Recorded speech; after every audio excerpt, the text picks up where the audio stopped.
ناظرین کرام، چوتھے سپارے کا آغاز لن تنالوا البر حتی تنفقوا مما تحبون سے ہوتا ہے، اور اس آیت میں بھی رب العالمین نے انفاق فی سبیل اللہ کا حکم دیا ہے اور پابند کیا ہے کہ اگر تم نیکی اور بھلائی اور اچھائی کو حاصل کرنا چاہتے ہو تو اس کا ایک ہی راستہ ہے کہ جو تمہیں بہت بھلی چیز لگتی ہے، بہت پیاری چیز لگتی ہے، اسے اللہ کے راستے میں خرچ کر دو۔ اور پھر اسی رکوع میں اللہ رب العالمین نے فرمایا وَلِلَّهِ عَلَى النَّاسِ حِجُّ الْبَيْتِ مَنِ اسْتَطَاعَ إِلَيْهِ سَبِيلًا، فرضیت حج کا حکم ہے کہ جسے استطاعت ہو مالی طور پر، اس پر حج جو ہے وہ فرض ہے۔ پھر اسی پارہ میں دوسرے رکوع میں رب العالمین نے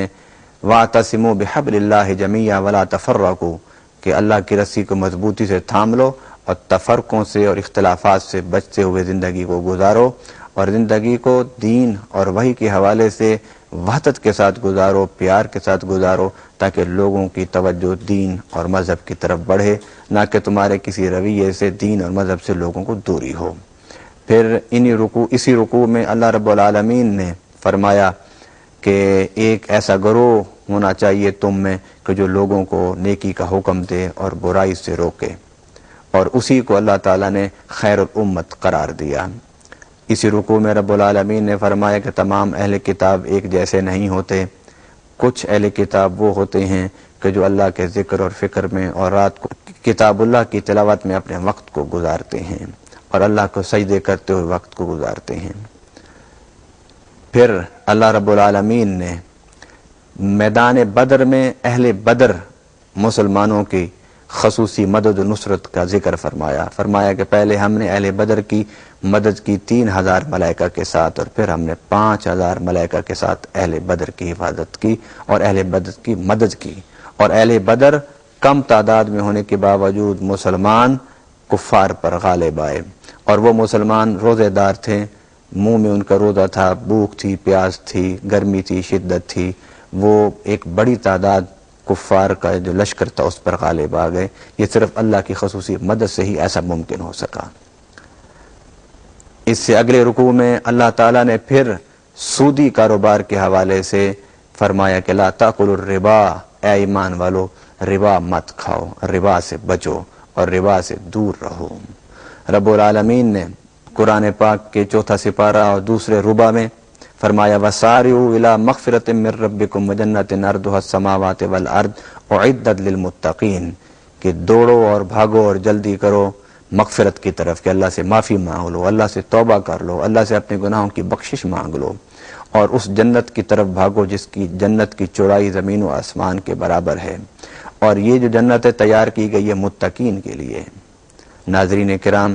اللہ فرماتا ہے کہ جنت متقین کے لیے ہے، تو متقین کی علامات میں سے کچھ علامتیں یہاں بیان فرمایا الذین ینفقون کہ جو اللہ کے راستے میں خرچ کرتے ہیں۔ گویا جس جنت کی طرف بھاگنے کے لیے ایمان والوں کو حکم دیا اور متقین کو حکم دیا کہ اس جنت کی طرف آؤ، اس بخشش کی طرف آؤ، اور پھر متقین کے بارے میں فرمایا کہ متقین کون ہیں؟ فرمایا وہ ہیں جو انفاق فی سبیل اللہ کا راستہ اختیار کرتے ہیں۔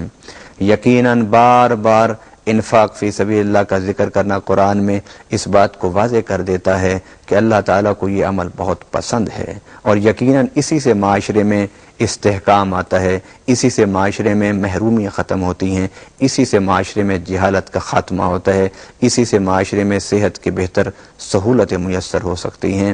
اگر صاحب مال و دولت لوگ اپنے مال و دولت کو اور اپنی تجوریوں کو بند کر کے بیٹھ جائیں اور اپنے علاوہ کسی پر خرچ نہ کریں تو معاشرے کا امن اور سکون تہوبالا ہو جاتا ہے۔ پھر اسی سپارہ میں اللہ رب العالمین نے میدان احد کا ذکر فرمایا، اور پھر میدان احد کا ذکر کرتے ہوئے جو خلاصہ ہے اس پورے واقعات کا، اس پوری آیات کا، وہ یہ کہ نبی پاک صلی اللہ علیہ وسلم کے ایک حکم کی نافرمانی کی وجہ سے جیتی ہوئی جنگ کا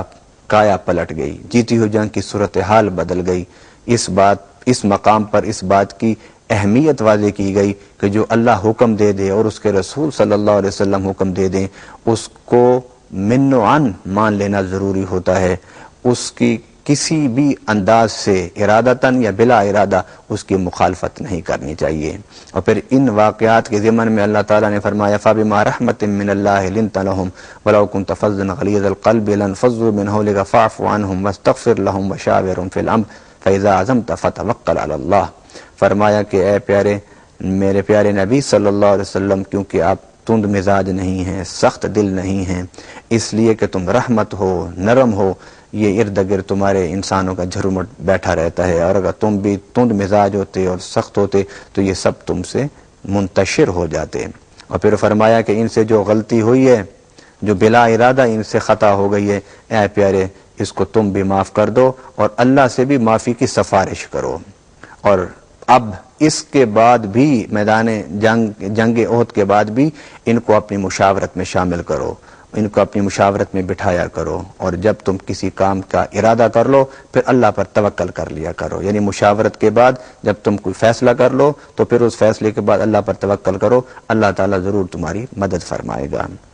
ان واقعات کے ذکر کرنے کے بعد مومنین کو اللہ تعالیٰ نے مخاطب کر کے فرمایا لقد من اللہ علی المؤمنین اذ بعث فیہم رسولا، کہ اے مومنو اللہ تعالیٰ نے تم پر بڑا احسان کیا ہے کہ تم میں اپنا رسول بھیج دیا ہے، اور وہ رسول تم پر قرآن کی آیات کی تلاوت کرتا ہے، تمہیں اس کی حکمتیں بتاتا ہے، تمہارا تزکیہ نفس کرتا ہے، تمہیں دانائی کی باتیں بتاتا ہے، اور اس نبی نے تمہیں گمراہی سے نکالا اور ہدایت کے راستے پر گامزن کر دیا۔ پھر اسی پارہ میں رب العالمین نے شہداء کے بارے میں فرمایا وَلَا تَحْسَبَنَّ الَّذِينَ قُتِلُوا فِي سَبِيلِ اللَّهِ أَمْوَاتًا بَلْ أَحْيَاءٌ عِندَ رَبِّهِمْ يُرْزَقُونَ، کہ جو اللہ کے راستے میں شہید ہو جاتے ہیں، جو انسانیت کے لیے خدمت کرتے ہوئے اپنی جانوں کا نذرانہ پیش کر دیتے ہیں، جو ایک اچھے نظام کو لانے کے لیے اپنی جد و جہد کرتے ہوئے اپنی جان اللہ کے راستے میں پیش کر دیتے ہیں، ان لوگوں کو کبھی بھی مردہ نہ سمجھو، بلکہ وہ زندہ ہیں اور وہ اپنے رب کے پاس کھاتے ہیں اور پیتے ہیں۔ ناظرین کرام، اسی چوتھا سپارہ میں اللہ رب العالمین نے فرمایا کہ وہ اللہ اپنے رسولوں میں سے جسے چاہتا ہے غیب کی خبریں دیتا ہے، وہ اللہ اپنے رسولوں میں سے جسے چاہتا ہے غیب کی باتیں بتاتا ہے، اور یقیناً یہ وحی اور یہ کتاب یہ سراسر غیب کی باتوں پر مشتمل ہے۔